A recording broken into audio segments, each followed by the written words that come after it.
오늘 본문 68절의 영생의 말씀을 오늘 말씀의 제목으로 삼습니다. 이 말씀이 저와 여러분의 삶이 되기를 바랍니다.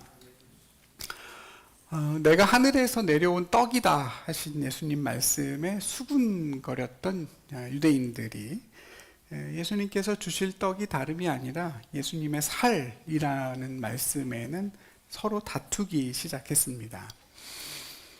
사람이 어떻게 자기 살을 줘서 먹게 할 수 있느냐, 도저히 이해할 수가 없다 하는 사람들도 있고, 이런 말을 입에 담는 것 자체가 좀 불경하고 불쾌하다 이렇게 한탄하는 사람들도 있고, 그래도 오병이어 기적까지 일으키신 분인데 뭔가 어떤 영적인 의미가 있지 않겠냐 이렇게 두둔하는 사람들도 있어서 아마 그들 사이에 치열한 갑론을박이 벌어진 것 같습니다. 그걸 보시던 예수님께서는 한술 더 떠서 이제 주님의 피도 마셔야 된다 이렇게 말씀하십니다. 내가 진실로 진실로 너희에게 이르노니 인자의 살을 먹지 않고 인자의 피를 마시지 않으면 너희 속에 생명이 없다. 내 살을 먹고 내 피를 마시는 자는 영생을 가졌고 마지막 날에 내가 그를 다시 살리리니 내 살은 참된 양식이요 내 피는 참된 음료로다. 내 살을 먹고 내 피를 마시는 자는 내 안에 거하고 나도 그의 안에 거하나니 내가 아버지로 말미암아 사는 것 같이 그도 나로 말미암아 살리라 그러십니다. 이 얘기 듣고 사람들 반응이 어땠을까요? 와, 이거 산 넘어 산이다 그랬겠죠? 율법이 철저하게 금하는, 절대 먹지 말라고 하시는 그런 피까지도 언급하면서 내 피를 마셔야 된다 그러시니까 많은 사람들이 얼굴을 찌푸렸을 것입니다.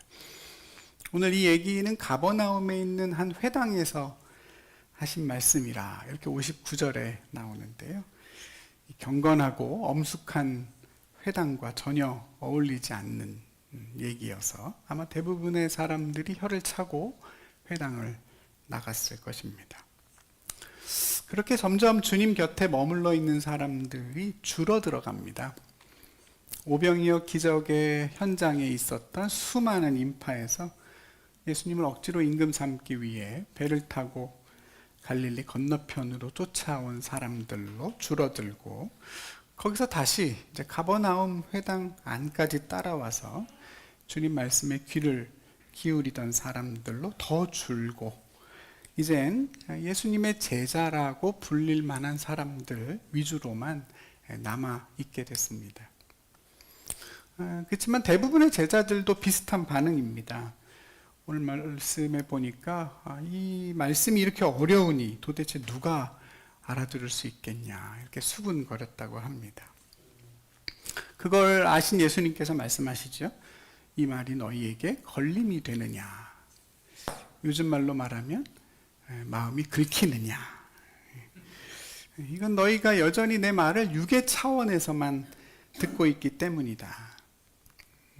만약에 내가 이전에 있던 곳으로 하늘로 다시 올라가는 걸 보게 된다면 너희가 어떨 것 같으냐. 지금 내가 하는 말에 걸려 넘어진다면 앞으로 다가올 그런 일들은 어떻게 감당하겠느냐. 살리는 것은 영이지 육이 아니다. 육은 무익하다. 내 말을 육의 이야기로 이해하면 아무 쓸모가 없다. 내가 너희에게 한 말은 다 영이고 생명이다. 제자들에게 말씀하세요. 이 말을 제자들이 이해했을까요? 이건 더 어렵지 않습니까, 여러분?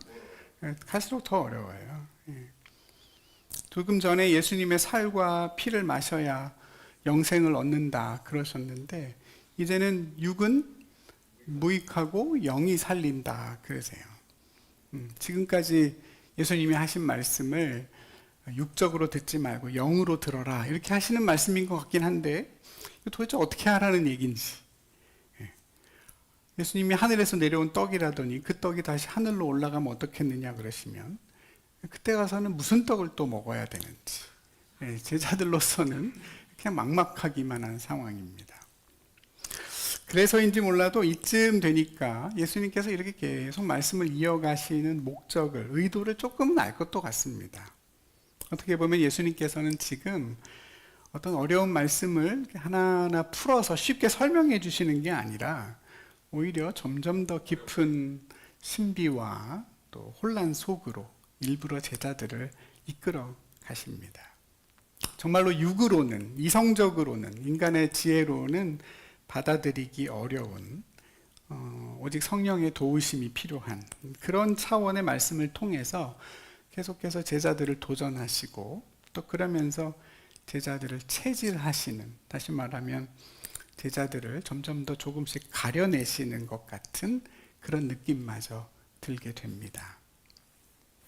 실제로 예수님께서는 제자들에게도 그렇게 말씀하시죠. 너희 중에도 믿지 않는 자들이 있고 또 아버지께서 내게 오게 하지 않으시면 누구든지 내게 올 수 없다 이러셔서 일종의 제자들에게도 분명한 쐐기를 박으십니다. 너희들이 나를 따르는 제자라고는 하지만 믿지 않는 자가 있다. 예수님 알고 계신다고 하셔요. 그리고 그거는 너희들의 잘못이 아니라 인간의 이해나 선택의 문제가 아니라 하나님이 나에게 보내주시지 않으면 안 된다. 하나님의 선택과 하나님의 주권에 달린 문제다. 이렇게 말씀하셔서 제자들 스스로가 지금 내가 어느 상황에 서 있는가 이렇게 확인하고 계속 머물 건지 아니면 가야 될지를 선택하게 하십니다. 많은 제자들이 다 떠나죠. 결국 팬들은 다 떠나가고 제자들만 남게 됩니다. 예수님을 따랐던 많은 사람들이, 많은 제자들이 주님을 떠나가고 다시는 주님과 함께 다니지 않았다. 오늘 66절은 말합니다. 12제자라는 표현이 요한복음에 여기 처음 등장하는 걸로 보면 아마 그때 남아있던 제자들은 12명 정도만 있었던 것 같습니다. 누군가는 어려워서, 누군가는 실망해서, 누군가는 마음이 긁혀서, 누군가는 받아들이기가 싫어서, 누군가는 주님의 말씀이 마음이 찔려서 그렇게 저마다의 이유로 다 주님에게서 떠나갔습니다. 오병이어, 여러분 그 엄청난 기적의 열기는 다 식어버렸죠. 수많은 사람들의 환호와 또 수군거림과 다투는 소리도 다 잦아들었습니다. 이젠 정말 예수님과 제자들만의 시간이고 그곳에는 조용한 정막이 깃들게 됩니다. 그러자 예수님께서 남겨진 제자들에게 물어보시죠. 너희도 가려느냐? 너희도 가려느냐? 부정어가 포함이 되어 있는 원문대로 직역하면은 이렇게 됩니다. 너희도 가려는 것은 아니냐? 너희도 떠나기를 원하는 것은 아니냐입니다. 조금 느낌이 다르지 않습니까? 우리말도 그렇지만 부정의문문은 상대방에게 어떤 대답을 은근히 기대하는 그런 질문입니다. 예컨대 내 마음 알아? 이거 하고 내 맘 모르는 거 아니지? 이거는 좀 다르죠? 네, 너희도 가려는 것이 아니냐? 이렇게 물어보시는 것은 떠나간 이들을 향한 안타까움과 함께 남아있는 자들을 향한 예수님의 어떤 기대와 신뢰가 담겨 있습니다. 강요하는 것도 아니고 뭐 애원하는 것도 아니지만 체념도 아니죠. 설사 떠날 마음이 조금 있다 하더라도 그 마음을 좀 되돌아보게 만드는 그런 말씀이 너희도 가려느냐입니다. 베드로가 나서서 대답합니다. 주여, 영생의 말씀이 주께 있사오니 우리가 누구에게로 가오리이까? 주는 하나님의 거룩하신 자이신 줄을 우리가 믿고 알았습니다. 그럽니다. 여러분 저를 따라서 한번 이 베드로의 고백을 다시 한번 해보실까요? 주여 영생의 말씀이 주께 있사오니 우리가 누구에게로 가오리이까? 주는 하나님의 거룩하신 자이신 줄 우리가 믿고 알았사옵나이다. 참 놀라운 고백이지 않습니까, 여러분? 우리에게는 너무 익숙하죠. 하나님의 거룩하신 자, 거룩한 자. 근데 사실 이건 구약에서는 거의 다 하나님을 가리키는 표현입니다. 그러니까 하나님의 거룩하신 자 그랬으니까 하나님의 하나님, 또는 하나님에게 속한 하나님이란 뜻입니다. 이렇게 고백한 사람이 없죠. 주는 그리스도시요 살아계신 하나님의 아들입니다. 이건 마태, 마가, 누가 공관복음에 모두 나오는 예수님의 베드로의 신앙 고백입니다만, 저는 개인적으로 이번에 설교를 준비하면서 요한복음에 나오는 이 고백이 훨씬 더 마음에 와닿고 감동이 됩니다. 예수님의 질문도 그렇고 이 맥락이 그런 것 같아요. 왜 이런 고백을 하게 됐고 베드로가 이때 마음이 어땠는지가 이 고백 안에 잘 담겨 있습니다. 고백하는 주체가 베드로 혼자 나가 아니라 우리라는 복수로 표현한 것도 주목하게 됩니다. 베드로의 고백이 담긴 68절과 69절의 주어는 다 우리이죠. 그래서 그냥 나의 고백이 아니라 우리 고백입니다. 제자 공동체를 대표하는 리더로서 내 믿음, 자기의 믿음으로만이 아니라 지금 흔들리고 있는, 갈까 말까 고민하고 있는 그런 제자들의 마음까지도 다 같이 모아서 우리의 고백으로 베드로가 예수님께 이야기합니다. 그래서 더 귀하고 아름다운 것이죠. 여러분, 그렇게 서로를 붙들어주고 서로를 더 온전하게 하는 그런 신앙의 고백이 우리 공동체 안에도 늘 새롭게 일어나기를 소망합니다. 사실 베드로가 하는 이 표현, 주는 하나님의 거룩하신 자입니다. 이것은 지금 예수님과 제자들이 이야기를 나누고 있는 가버나움 회당과 아주 밀접한 관계가 있는 얘기입니다. 예수님께서 처음 공생의 사역을 시작하셨을 때 첫 번째로 하셨던 기적이 뭐냐면 이 바로 가버나움 회당에서 귀신 들린 사람을 고쳐 주신 것입니다. 그때 그 사람을 괴롭히고 있던 그 안에 있던 귀신이 예수님에게 이야기하죠. 나사렛 예수여, 내가 당신과 무슨 상관이 있습니까? 우리를 멸하러 오셨습니까? 당신은 하나님의 거룩하신 자입니다. 이렇게 이야기했습니다. 놀랍죠, 여러분? 그 이후로 사람은 그런 고백을 다시 해본 적이 없습니다. 신약성경 전체에서도 오직 베드로와 그 귀신만이 예수님께 그 고백을 했습니다. 예수님이 누구이신가? 베드로는 귀신처럼 정확히 알고 고백을 했습니다. 어쩌면 그때 귀신이 했던 말을 베드로가 마음에 담아뒀을 수도 있겠죠. 물론 귀신은 예수님을 주님이라고는 하지 않았습니다. 그냥 나사렛 예수라고만 했었는데요. 마귀에게는 예수님이 주님이실 수가 없겠죠? 그래서 그냥 나사렛 예수 이렇게 이야기하는 겁니다. 그리고 이제 그 고백이 오늘 베드로의 입에서 이제 완성이 되는 것이죠. 예수님은 나의 주님이시고 하나님의 거룩하신 자입니다. 이렇게 고백을 하게 됩니다. 여러분, 우리에게도 예수님이 그런 분이 되시면 좋겠습니다. 네. 여러분, 이것이 환호하고 있는 막 군중들 사이에서 막 기적의 한복판에서 나온 것이 아니라 사람들 다 떠나가고 또 남아있는 제자들도 흔들릴 수 있는 그런 상황 속에서 나온 것이어서 이 베드로의 고백은 더 빛이 납니다. 많은 제자들이 떠났고 예수님이 제자들에게 너희도 가려느냐? 주님이 물으셔야만 했습니다. 어쩌면 예수님은 이 대답 하나를 듣기 위해서 그런 고통스러운 체질의 시간을 견디셨는지도 모릅니다. 아버지께서 주신 자는 다 내게로 온다. 그리고 나는 그들을 결코 잃어버리지 않는다. 예수님의 그 말씀이 오늘 베드로의 입을 통해서 다시 한번 확인이 되는 순간입니다.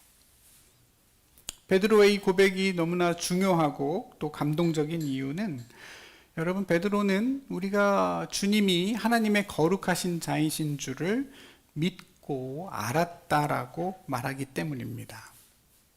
여러분, 베드로는 믿고 알았습니다. Believe and know. 믿음과 알미 같이 있습니다. 우리는 주님이 하나님의 거룩하신 자인지를 믿습니다. 압니다. 이게 아니라 믿고 알게 됐다고 말합니다. 예수님이 누구신지 정확히 알지 못하면서 덮어놓고 믿은 것이 아니라 그 믿음이 실제로 그러하다는 것을 내 이성과 경험으로 확인해서 알았다는 것입니다.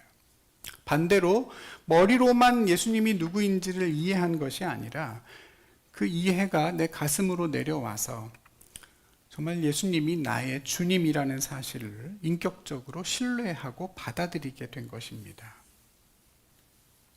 이번 3월의 암송 구절에도 똑같은 표현이 나오죠. 하나님이 우리를 사랑하시는 사랑을 우리가 알고 믿었노니. 외우신 분이 거의 없는 거죠, 여러분. 하나님이 우리를 사랑하시는 그 사랑을 우리가 알고 믿었노니. 네, 그랬어요. 알고 믿었노니. 여기선 순서가 바뀌었죠? 베드로는 믿고 알았다 그랬는데 요한 사도는 알고 믿었다 그랬습니다. 그러니까 믿음과 알은 서로 어느 것이 먼저랄 것이 없이 상호 보완적으로 서로를 완성한다는 뜻입니다.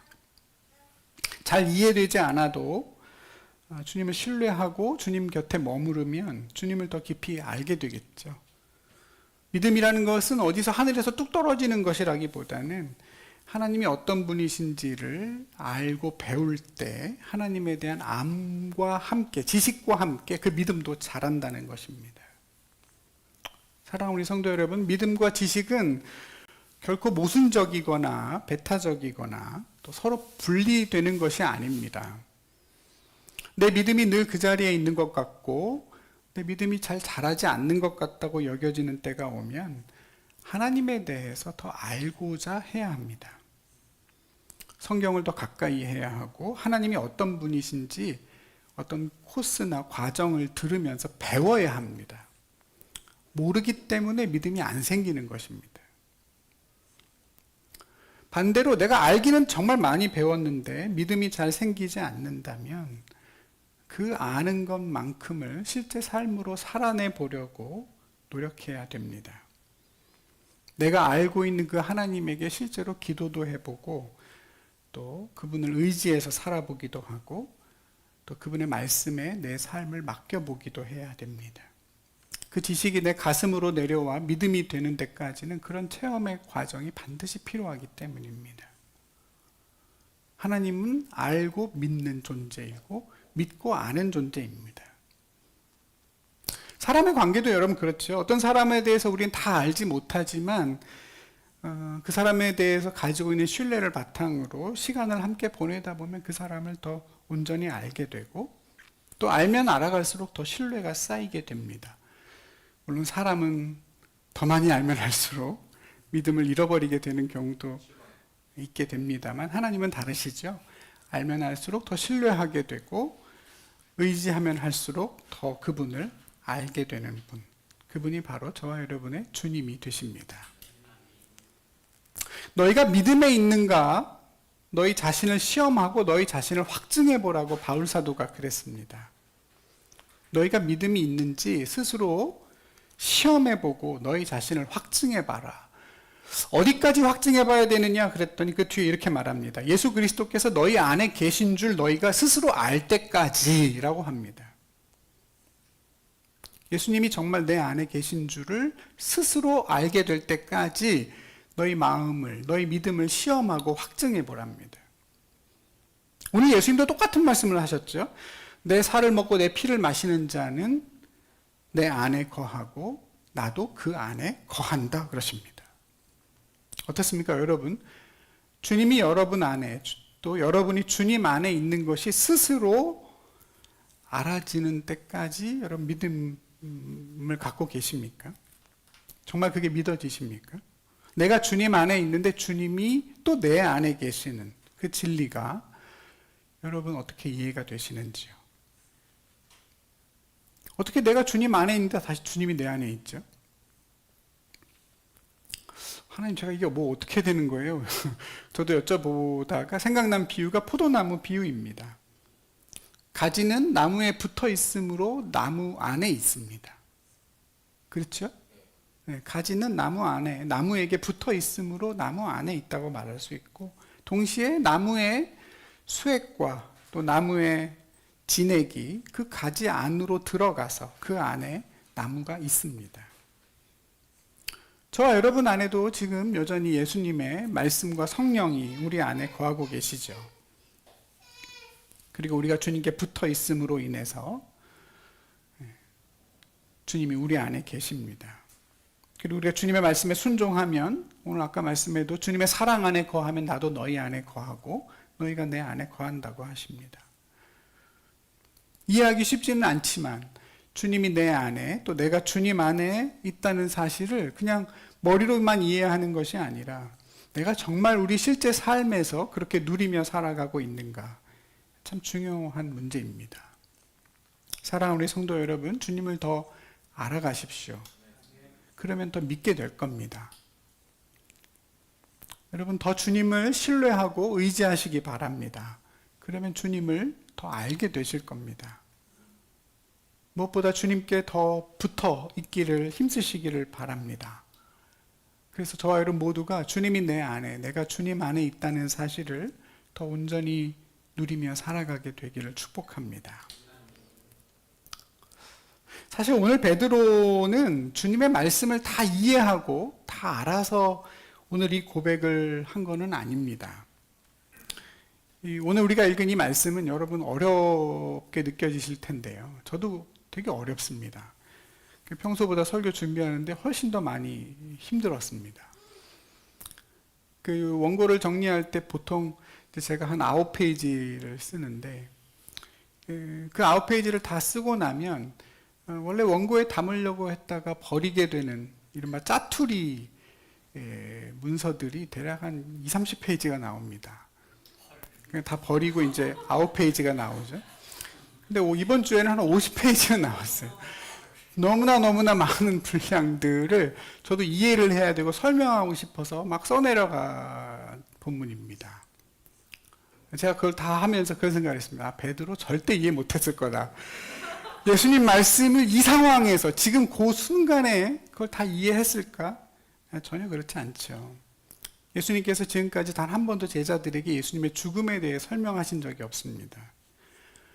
예수님의 살과 피라는 것이 예수님의 고난과 십자가를 의미한다는 것을 우린 다 알고 있지만 당시 제자들은 아무도 알 리가 없죠. 예수님 십자가나 부활이나 죽음에 대해 한 번도 언급하신 적이 없기 때문입니다.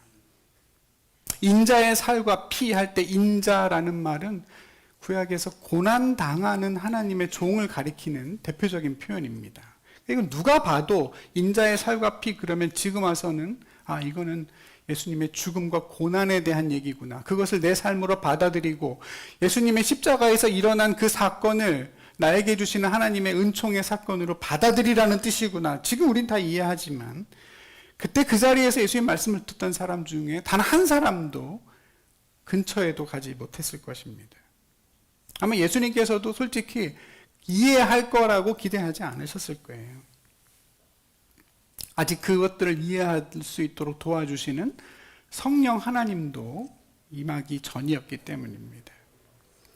무엇보다 베드로가 이 말씀 이후에 보여주었던 그 후의 모습들로 볼 때 베드로는 상당 부분 예수님 말씀을 이해하지 못한 것이 분명합니다.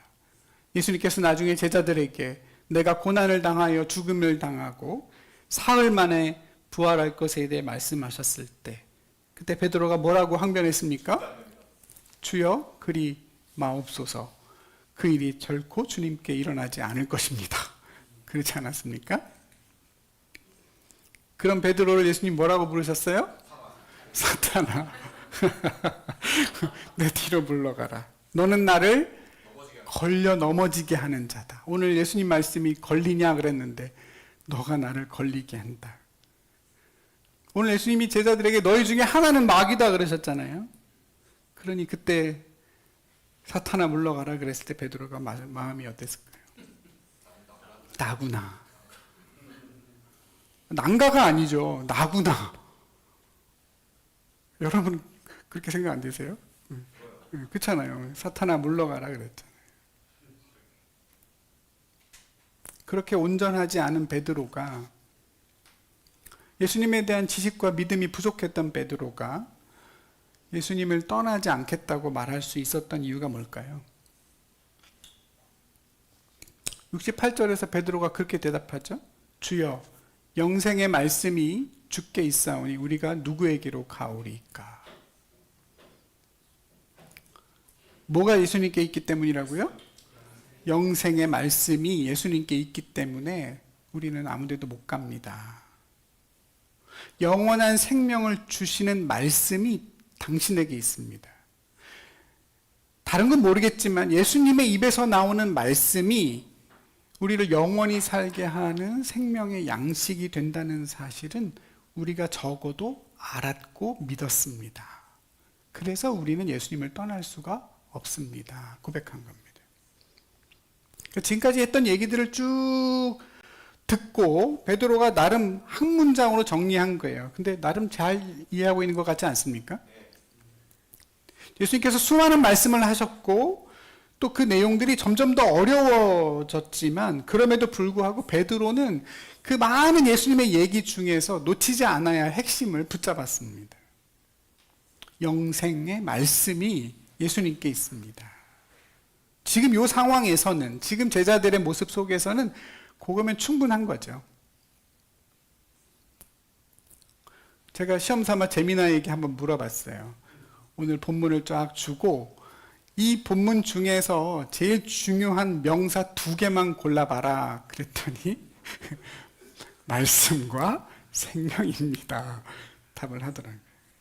말씀과 영생입니다. 정확하죠. 베드로의 수준이 거의 제미나이급으로 정확하게 이해한 거예요. 그 상황 속에서 베드로가 이해할 수 있는, 붙잡을 수 있는 최선의 메시지를 잡은 것입니다. 예수님에게는 영생의 말씀이 있습니다. 우리가 그걸 알고 믿기 때문에 우리가 주님을 떠나지 않습니다. 무엇 때문에 예수님을 떠날 수 없습니다. 그 무엇 때문에 어떤 내용들이 들어갈 수 있었을까요? 예수님은 놀라운 기적을 보여주셨기 때문에, 그렇죠? 오병이어를 우리가 봤기 때문에, 우리가 떡을 먹고 배불렀기 때문에, 당신이 우리의 먹고 사는 문제를 해결해 주실 것이기 때문에, 내 어려움을 풀어주실 것이고 내 원한을 해결해 주실 것이기 때문에, 이스라엘을 로마에서 구원해 주실 분이시기 때문에 우리는 주님을 떠날 수 없습니다. 이게 아니라 당신의 말씀이 우리를 영원히 그리고 참되게 살게 하시기 때문에, 우리를 충만하게 살게 하시기 때문에 우리는 주님 아닌 다른 이에게 갈 수 없습니다. 이거면 충분하죠. 다른 건 차차 알게 되겠죠. 요한복음에 자주 나오는 표현 중에 하나가, 제자들이 처음에는 무슨 말씀인지 깨닫지 못했다가 나중에 예수님이 영광을 얻으신 후에 그 말씀이 생각나서 깨달아졌더라. 기억하시죠? 네, 그런 말씀이 자주 나오잖아요. 영생의 말씀 때문에 주님 곁에 머물고 주님 말씀을 먹다 보면 언젠가 그 모든 퍼즐이 다 맞춰지는 때가 오게 됩니다. 지금 다 알 수 없지만 지금 나에게 하시는 주님의 말씀을 붙들고 그 믿음 안에서 하루하루 살아갈 때 점점 더 우리는 주님이 온전케 하시는 그 믿음의 자리로 살아가게 되는 것이죠. 저와 여러분의 삶도 마찬가지지 않습니까? 지금 내 삶이 왜 이런가? 왜 나에게 이런 일이 일어나나? 그 어떤 현상이나 어떤 일에 너무 몰두하면, 그걸 해석하려고 너무 노력하다 보면 길을 잃어버리기가 참 쉽습니다. 몰라요. 우리의 삶은 그냥 더 크고 더 영원한 하나님의 섭리와 계획 안에 있음에도 불구하고 우리 자신은, 여러분, 우리는 한 찹도 잘 보지 못할 때가 많지 않습니까? 당연히 하나님의 큰 계획과 뜻 안에 내가 있음을 이해할 수가 없게 됩니다. 그냥 지금은 우리가 할 수 있는 것은 주님을 신뢰하고 그분 안에 머물면서 오늘 베드로처럼 내게 주시는 말씀, 그것을 붙잡고 지금 이 순간에 영원한 생명을 살아낼 수 있을 뿐입니다. 물론 이게 말은 쉽지만 현실은 너무 어렵죠. 그래서 주님께로 가는 것이 곧 주님을 믿는 것이요, 주님을 믿는 것이 우리가 해야 할 하나님의 일이라고 하신 것입니다. 어떻습니까, 여러분? 여러분은 너희도 가려느냐? 이 질문에 대해서 어떻게 대답을 하시겠습니까? 여러분은 왜 주님을 떠나지 않으십니까? 여러분 뭘 기대하고 예수님 앞에 나오셔서 하나님을 예배하고 계십니까? 뭐 때문입니까? 베드로처럼 영생의 말씀이 그분에게 있기 때문입니까? 혹시 다른 기대나 어떤 다른 바램 때문은 아닙니까? 배운 게 도둑질이라고 그냥 습관처럼 늘 와야 되니까 오셨습니까? 우리가 주님을 떠나지 않아야 할 이유가 어떤 것입니까?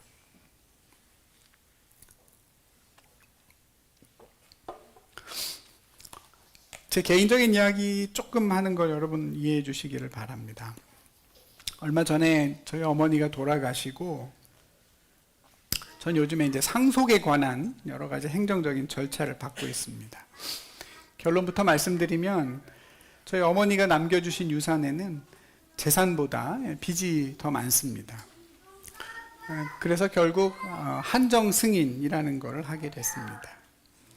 어머니의 채무를 갚되 어머니가 가지고 계셨던 재산 한도 내에서만 변제할 수 있도록 법원에 신청한 것입니다.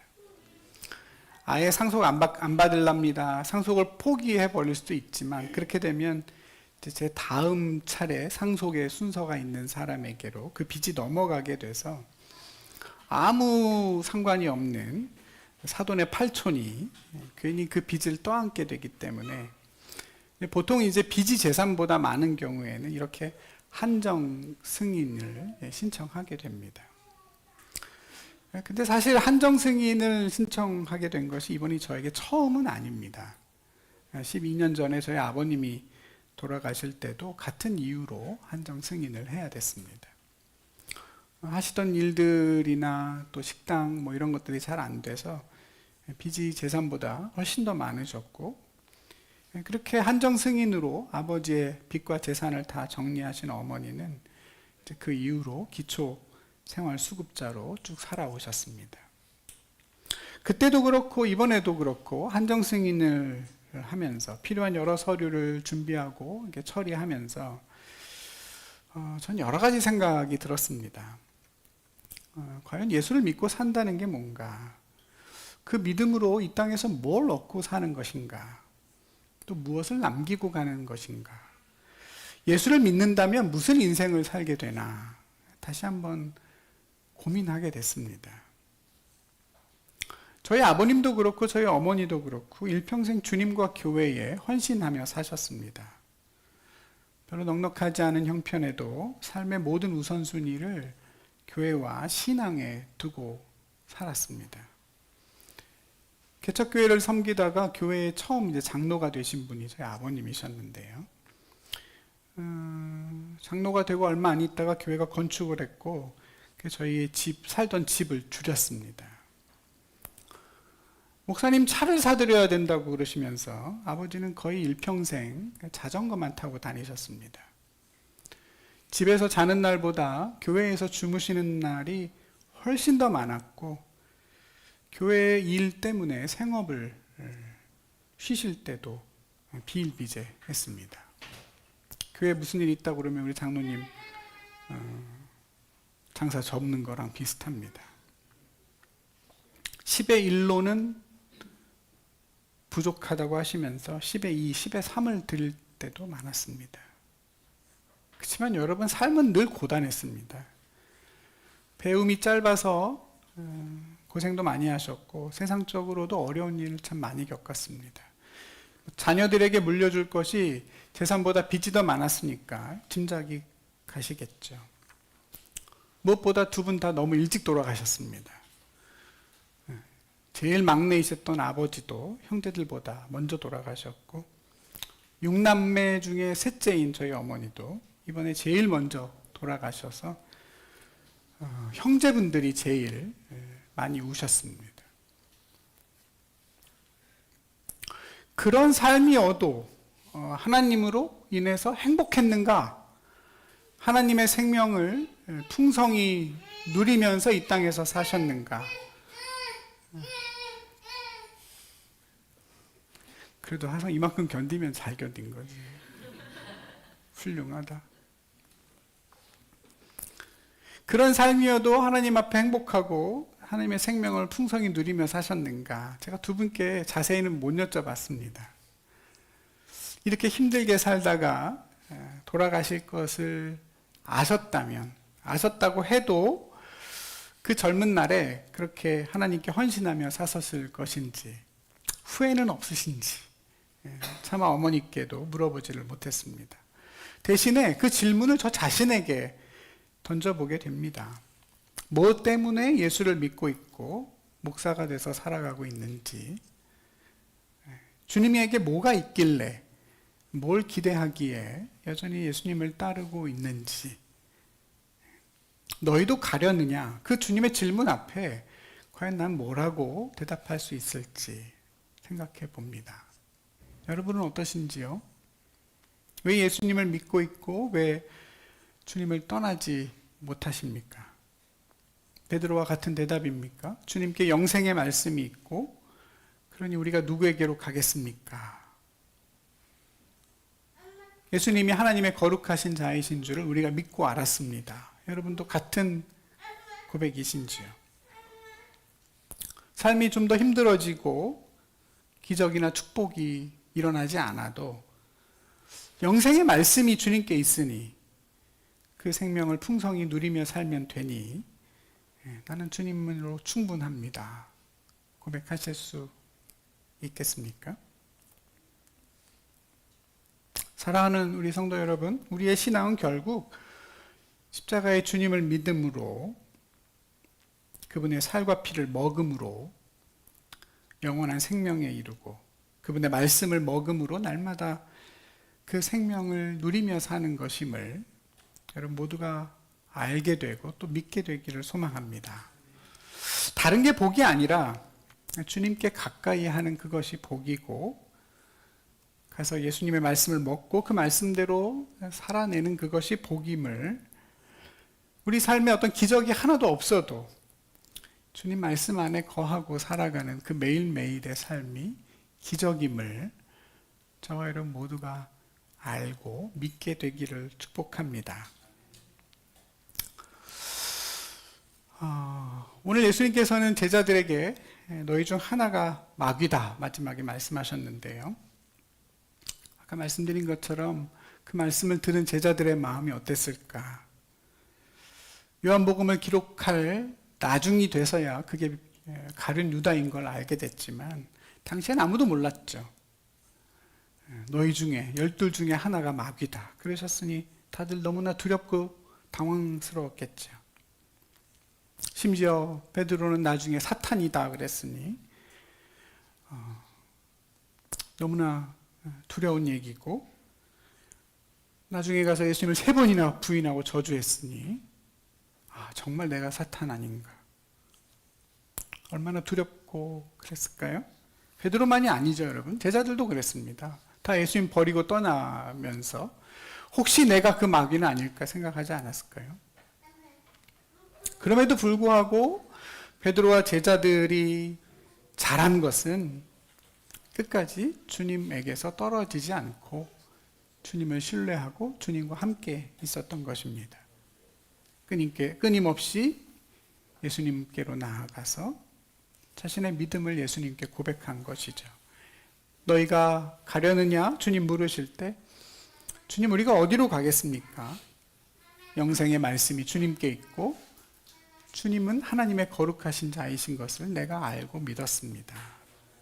여러분 그 고백이, 그 하나님으로, 그 주님께로 가는 그 고백이 결국 제자들을 우리가 아는 사도들의 모습이 되게 했습니다.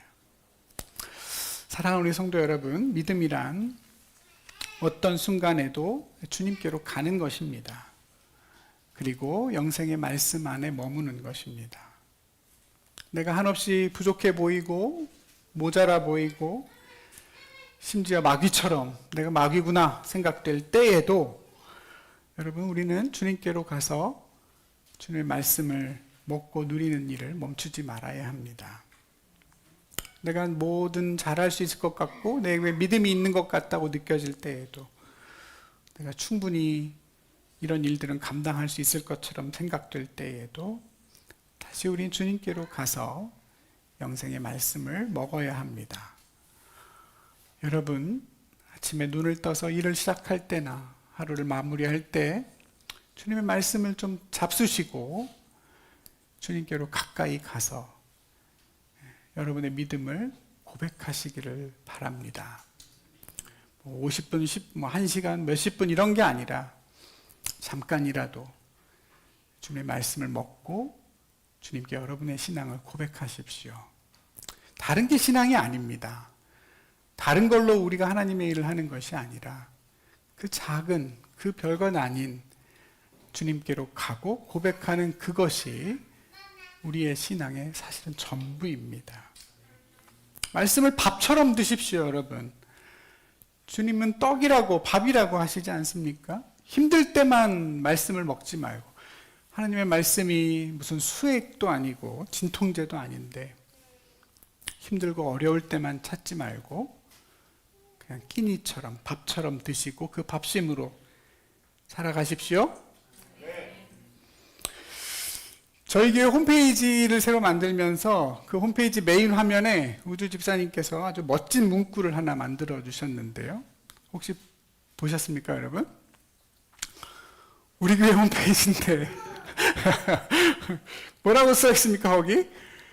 살아있는 말씀, 말씀을 살아내는 성도. 다들 처음 보시는군요. 한번 따라해 보시죠. 살아있는 말씀, 말씀을 살아내는 성도. 좋죠? 네. 어떤 분은 이거 목사님이 좋나 보다 이렇게 하실 수 있는데 이거 제가 한 게 아니고 우주 집사님이 이걸 만드신 거예요. 네. 너무 멋지죠?